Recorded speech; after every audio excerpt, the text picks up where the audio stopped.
It's all right. You're safe.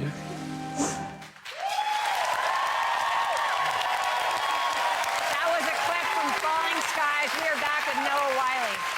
So Noah, your show is set in a post-apocalyptic world. Yes. Tell us what your character is up against. I play a guy named Tom Mason who was a former American history professor at Boston University before this alien invasion took place. And even though he's an academic, over the last couple of years, he's been sort of pressed into taking on more of a military leadership role of this group of survivors. And this week's episode, we found us, ironically, in an abandoned hospital that we're living in for a little while. And there's a brand new threat that we're going to introduce this week that the aliens launch against us. No. I think it's my favorite show of the season. So. Oh, cool. Yeah. Wow. I mean, this is, I love post-apocalyptic shows because it's really about people testing themselves and, you know, kind of shedding their own personalities. And it's very physically demanding for you, right? And super stunty. Do you do all your own stunts? I do a lot of them. But we all do a lot of them. The only thing that I can't do, won't do, is a lot of this motorcycle stuff. You know, I'll start one and stop one, but I'm surprised my they mother let was an you. orthopedic nurse, so she kind of forbade all of us to ever get on motorcycles. Yeah. She called them donor cycles, to be exact. And I didn't tell her I was going to do it. Sometimes it's easier to ask for forgiveness than permission. So. Now, Steven Spielberg is one of the executive producers of your show, Falling Skies. And I'm sure you have a great working relationship now, but I heard early on in your career, you had an awkward moment with him? Well, it wasn't really my fault. He was one of the executive producers on ER as well. And in the first season, when it became a huge success, George Clooney said, you know, we're probably going to get a really good Christmas present from Spielberg. And I thought, oh, really? And he goes, well, I don't want to guess, but he just directed this movie Always, and he gave all the leads in that show new Mazda Miata cars. Whoa, And I thought, wow. Oh, okay. So we're talking about, okay. So, Remember that. and then we got our gifts. He got us these little cell phones, which were nice. George thought it would be funny to write thank you notes saying, "Dear Steven, thank you so much for the Miata cell phone." What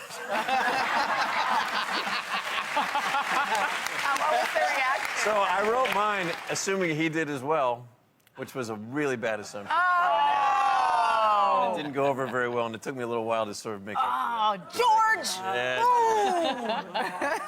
And you're still on the show. Yes. Glad to see that over it. One of the trademarks of your show, I know, and my son Carter watches it all the time, sci-fi guy that he is. Good name. But you know those, exactly, those clip-on bed bugs on the back there? The harnesses. Yeah, the harnesses. That's, yeah. And you've explained those now, though, right? I mean, that we For the understand most what- part, that's what the aliens have done, is they've come and they've knocked out the power grid and they sort of eradicated most of the population, but they take kids and they put these kind of biological sort of leech-like things on their spine, which turn them into kind of a slave labor force for the aliens.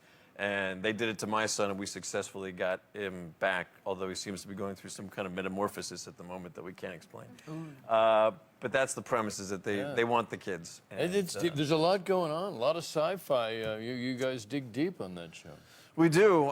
The thing I like best of it is what you said, is that at heart it feels very much like a family drama to me. It's really about these characters and how to rise above the adversity and work on the same page, even though they're very disparate personalities who probably would have nothing to do with each other in everyday life. That is the component of the show that I find most compelling. And then when you're working with someone like Mr. Spielberg, the spaceships and the aliens are going to look great. Yeah, totally. Now, a few years ago, you had what I think is pretty amazing opportunity. You got to play Steve Jobs. I did. Did he ever? Wow, that's amazing. Did he ever contact you and tell you what he thought of your performance? You know, he did. He called me.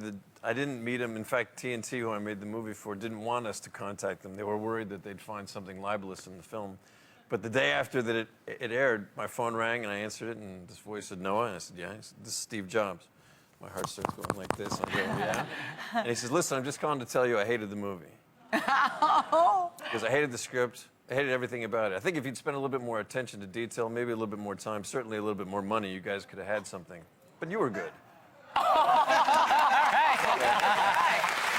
you. Well, but it looks like as Ashton Kutcher is going to play him. Yeah, there's a couple of movies being made about his Right. life. I think Ashton's doing one of them. So you have any advice for Ashton? I hope he has as much fun playing him as I did, and I hope he's slightly less successful doing it.